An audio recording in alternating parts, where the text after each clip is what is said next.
audiobph.com.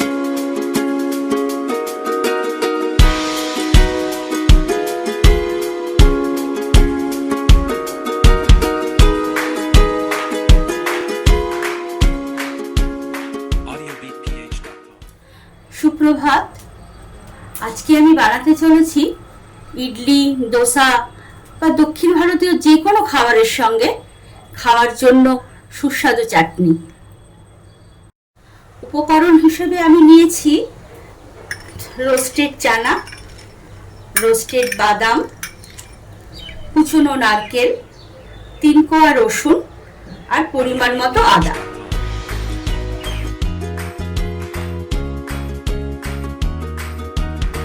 সঙ্গে রয়েছে আগে থেকেই ধুয়ে রাখা কিছু পুদিনা পাতা আর কিছু ধনে পাতা।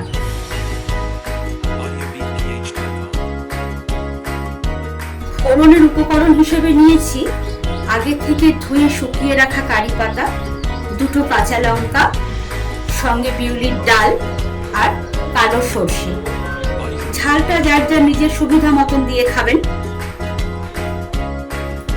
সঙ্গে উপকরণ হিসেবে থাকছে পাতিলেবু আর একদম শুকনো কড়াইতে নেড়ে নেওয়া গোলমরিচের গুঁড়ো আর নুন তো অবশ্যই লাগবে। প্রথমেই গ্যাসটা জ্বালিয়ে নিলাম। এবারে অল্প আছে কয়েক টুকরো আদা আর এই রসুনটা দিলাম, দিয়ে এবারে এটাকে আমি কিছুক্ষণের জন্য নেড়ে দেব। এরপরে দিয়ে দিচ্ছি আগে থেকে রোস্ট করে রাখা বাদাম, রোস্ট করে রাখা চানা।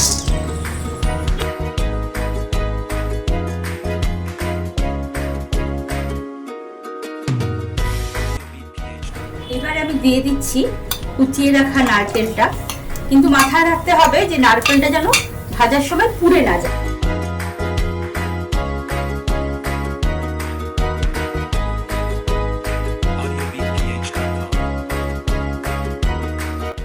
এখন আমি দিয়ে দিচ্ছি অল্প করে রোস্টেড গোলমরিচের গুঁড়ো। মিক্সিং বলে এইবারে আমি কিছুটা ধনে পাতা কুচিয়ে নিচ্ছি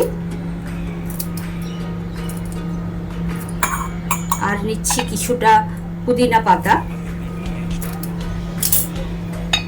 আর সঙ্গে দিচ্ছি রোস্টেড ছোলা, বাদাম, নারকেলের মিশ্রণটা।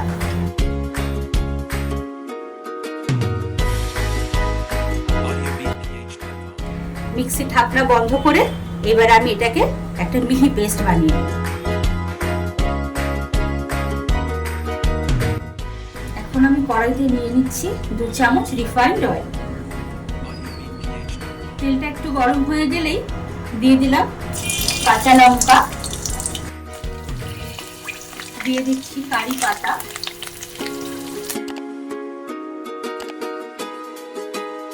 audiobph.com. কালো সর্ষে, এবারে দিয়ে দিচ্ছি বিউলির ডাল। audiobph.com. এবারে ফোড়নটাকে আমি দিয়ে দিচ্ছি বানিয়ে রাখা মিশ্রণটার মধ্যে।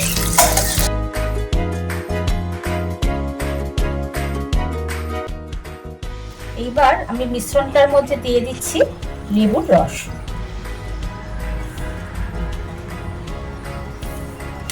যেহেতু আমরা একদম সরাসরি চিনিটাকে ব্যবহার করি না, সেই জন্য আমি এতে একটু সুগার ফ্রি দিয়ে দিচ্ছি। আপনারা নিজেদের প্রয়োজন মতো চিনিটা দিয়ে নেবেন। এইবারে আমরা সম্পূর্ণ মিশ্রণটাকে মিশিয়ে নিচ্ছি। audiobph.com.